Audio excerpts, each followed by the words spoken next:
السلام علیکم ورحمۃ اللہ وبرکاتہ۔ اب ہم آج اسٹارٹ کریں گے پارٹ 3 سیرت النبی کا۔ تو ہم اسٹارٹ کرتے ہیں۔ بسم اللہ الرحمن الرحیم۔ عبداللہ کو خدا داد حسن ملا تھا۔ اٹھتی ہوئی جوانی تھی جو حسن کو دوبالا کر رہی تھی۔ چہرہ کیا تھا، چاند کا ٹکڑا تھا۔ ہر دیکھنے والی آنکھ ان پر فدا تھی، اور بہترین عورتیں ان سے شادی کی آرزو مند تھی۔ تو آپ کو پتہ ہی ہے عبداللہ کون تھے؟ نبی کریم صلی اللہ علیہ وسلم کے والد۔ تو نظر والا واقعہ ہوا تو گھر گھر اس کا چرچا ہو گیا۔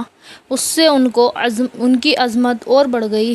سب دل و جان سے انہیں چاہنے لگے۔ بہت سی عورتوں نے نکاح کی خواہش کی اور کوشش بھی کی، لیکن یہ شرف سب کو کیسے ملتا کہ وہ ایک ہی کی قسمت میں تھا۔ ان کے بیٹے کی ماں کون ہوگی یہ بھی خدا کے ہاں طے تھا۔ ان کی شادی آمنہ سے ہوئی، جو قریش کی سب سے معزز خاتون تھی اور بنی زہرہ کے سردار کی بیٹی تھی۔ تو ہمیں یاد رکھنا ہے کہ وہ بی بی آمنہ تھی، تو وہ کن کی بیٹی تھی؟ بنی زہرہ کے سردار کی بیٹی تھی۔ باپ نے بیٹے کی طرف سے نکاح کا پیام دیا۔ آمنہ کے گھر والوں نے اسے باعث شرف سمجھا۔ خوشی خوشی تیار ہو گئے، چٹ پٹ شادی ہو گئی۔ دستور تھا دولہا شادی کے بعد 3 دن سسرال میں رہتا ہے۔ عبداللہ بھی 3 دن سسرال میں رہے، پھر گھر چلے آئے۔ ساتھ میں دلہن بھی آئی۔ شادی کو ابھی کچھ ہی دن ہوئے تھے۔ تاجروں کا ایک کارواں شام جا رہا تھا، اس کے ساتھ عبداللہ بھی ہو لیے۔ واپسی میں مدینے سے گزرے۔ یہاں ان کے باپ کا ننھیال تھا۔ تھکے تو تھے ہی، دم لینے کے لیے ٹھہر گئے۔ اتفاق سے بیمار پڑ گئے۔ ساتھیوں نے انہیں وہیں چھوڑ دیا اور مکہ کا رخ کیا۔ وہاں پہنچ کر باپ کو بیماری کی خبر دی۔ عبدالمطلب نے بیماری کا حال سنا تو فوراً بڑے بیٹے حارث کو مدینہ دوڑایا کہ وہاں جا کر بھائی کی تیمارداری کرے، جب اچھے ہو جائیں تو انہیں ساتھ لے کر آئے۔ لیکن افسوس، حارث نے اپنے بھائی عبداللہ کو نہ دیکھا۔ وہ انہیں اپنے ساتھ مکہ نہ لائے کہ باپ کی آنکھیں ٹھنڈی ہوتی، دلہن کے دل کو قرار آتا اور قوم کی تسکین کا سامان ہوتا۔ کیا کرتے، قسمت ہی میں نہ تھا۔ کچھ دن پہلے ہی عبداللہ کا انتقال ہو چکا تھا اور جسم سپرد خاک ہو چکا تھا۔ باپ سے دور، دلہن سے دور، قوم سے دور، دور بہت دور۔ حارث واپس آئے تو عبداللہ کے بجائے عبداللہ کی موت کی خبر لائے۔ کیسے معلوم تھا کہ شام کا یہ سفر سفر آخرت بننے والا ہے، اور جہاں عبداللہ کی جان بچانے کی تدبیر کا سراغ لگایا تھا، وہیں اللہ کا فرشتہ پروانِ موت لے کر اترنے والا ہے۔ مدینہ، جہاں سے لوگ کل عبداللہ کی نئی زندگی کا پیام لے کر آئے تھے، آج وہیں سے عبداللہ کی وفات کی حسرتناک خبر آ رہی ہے۔ خبر بڑی دردناک تھی۔ نوجوان کی موت، وہ بھی عبداللہ جیسے نوجوان کی، جس نے سنا تڑپ اٹھا۔ عبداللہ نے نئی زندگی پائی تھی۔ ان کی جان بچنے پر سب کو غیر معمولی خوشی تھی۔ اچانک موت کی خبر سن کر لوگوں کو رنج بھی غیر معمولی ہوا۔ ساری قوم سوگوار تھی۔ ہر طرف اداسی چھائی ہوئی تھی۔ بوڑھے باپ پر تو رنج و غم کا پہاڑ ٹوٹ پڑا۔ صدمے سے دل پاش پاش ہو گیا۔ عبداللہ کی موت پر صبر آئے تو کیسے، اور آمنہ کا تو سہاگ ہی اجڑ گیا۔ دل کی دنیا ویران ہو گئی۔ سارے ارمان حسرتوں میں تبدیل ہو گئے۔ کتنی امیدیں تھیں جو خاک میں مل گئی۔ کتنے حسین خواب تھے جو شرمندہ تعبیر نہ ہو سکے۔ کتنی آرزوئیں اور تمنائیں تھیں جو سینے میں ہی دفن ہو کر رہ گئیں۔ کل جو خاتون قریش کے نازنینوں کی نگاہ میں قابل رشک بنی ہوئی تھی، آج اس کی حالت قابل رحم تھی۔ جو سر دوسروں کے درمیان شرف و عزت سے اونچا ہو رہا تھا، آج وہ رنج و غم سے وبال دوش بنا ہوا تھا۔ عبداللہ کا انتقال ہوا تو آمنہ امید سے تھی۔ اللہ کی قدرت، کچھ ہی دن پہلے ہی حبل دیوتا عبداللہ کی جان لینے پر تلے ہوئے تھے، مگر اللہ نے انہیں بھینٹ چڑھنے سے بچا لیا۔ اس وقت ان کے پاس اللہ کی ایک عظیم امانت تھی، انسانیت کی سب سے بیش قیمت متاع تھی جب تک وہ کسی کے سپرد نہ ہو جائے۔ ناممکن تھا عبداللہ اس دنیا سے چلے جائیں۔ اب وہ امانت آمنہ کو سونپی جا چکی تھی۔ عبداللہ سے اللہ کو جو کام لینا منظور تھا وہ پورا ہو گیا تو اللہ نے انہیں اٹھا لیا۔ اب کوئی فدیہ کام نہیں آ سکتا تھا۔ تقدیر کا فیصلہ ٹل تھا۔ عبداللہ کی وفات ہوئی تو ان کی عمر 65 سال تھی۔ ہوئی پہلوئے آمنہ سے ہویدا، دعائے خلیل اور نوید مسیحا۔ دوشنبہ کا دن تھا۔ ربیع الاول کی 12 تاریخ تھی کہ آمنہ کے یہاں ولادت ہوئی۔ نامولود بچہ بہت ہی خوبصورت تھا۔ چاند بھی اس کے سامنے پھیکا تھا۔ آمنہ نے اپنے خسر عبدالمطلب کو خبر کرائی کہ آ کر پوتے کو دیکھ لے۔ عبدالمطلب بھاگے ہوئے آئے، نظر پڑتے ہی کھل اٹھے۔ ایک تو لڑکا تھا اور وہ بھی عبداللہ کا۔ وہ خوشی سے نہال ہو گئے۔ بچے کو گود میں لیا، سینے سے لگایا، ماتھے کو چوما، پھر لیے ہوئے کعبے پہنچی، اس کا طواف کیا اور بچے کا نام محمد رکھا۔ محمد کے معنی ہیں ہر لحاظ سے قابل تعریف۔ محمد کے معنی کیا ہیں؟ ہر لحاظ سے قابل تعریف، اور جسے سب پسند کریں، سب اچھا کہیں۔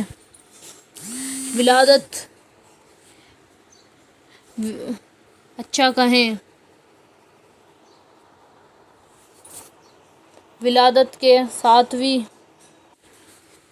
وہ خوشی جسے سب پسند کریں، سب سے اچھا کہیں۔ ولادت کے 7ویں دن عبدالمطلب نے بچے کا عقیقہ کیا اور قریش کی دعوت کی۔ لوگ کھانے سے فارغ ہوئے تو کسی نے پوچھا، عبدالمطلب کیا وجہ ہے آپ نے پوتے کا نام محمد رکھا، خاندان کے ناموں جیسا نہیں رکھا؟ میں نے چاہا آسمان پر بھی اس کی تعریف ہو اور زمین پر بھی، خالق کو بھی پیارا ہو اور خلقت کو بھی۔ عبدالمطلب نے نہایت سادے انداز میں اپنے دل کی تمنا لوگوں کے سامنے رکھی۔ قریش میں اونچے گھرانوں کی عورتیں اپنے بچوں کو دودھ خود نہیں پلاتی تھیں۔ دیہاتوں سے دائیوں کی ٹولیاں آتی، وہ بچوں کو اپنے یہاں لے جاتی، ان کو دودھ پلاتے، پرورش پر پرداخت کرتی۔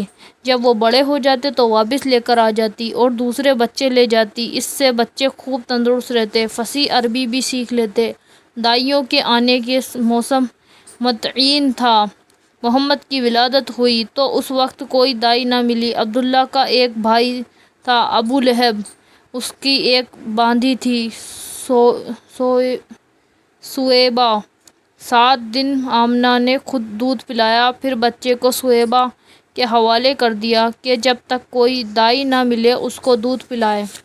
سویبہ نے بس کچھ دن ہی دودھ پلایا تھا کہ قبیلہ بنی سعد کی دائیاں آ گئیں۔ دائیاں بچے تلاش کرنے لگیں، وہ گھر گھر جاتی، ماؤں کو اپنی خدمت پیش کرتی۔ مائیں جس کو پسند کرتی اپنا بچہ اس کے حوالے کر دیتی۔ ساری ماؤں نے دائیاں چن لی اور ساری دائیوں کی گودیں بھر گئیں۔ ہاں، صرف ایک دائی رہ گئی۔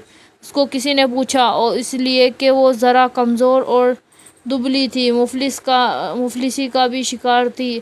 یہ تھی ابو ذؤیب کی بیٹی حلیمہ۔ تو یاد رکھنا وہ کن کی بیٹی تھی؟ ابو ذؤیب کی بیٹی حلیمہ۔ بچہ بھی صرف ایک ہی رہ گیا، دائیاں اس سے دور دور ہیں، کوئی اسے لینے کے لیے تیار نہ تھا۔ وہ بچہ تھا عبداللہ کا بیٹا محمد۔ دائیوں نے سنا محمد یتیم ہے، باپ کے سائے سے محروم ہے، انہوں نے اس طرح توجہ نہ کی، اس کی پرورش کو حقیر جانا اور اس کو دودھ پلانا بے سود سمجھا۔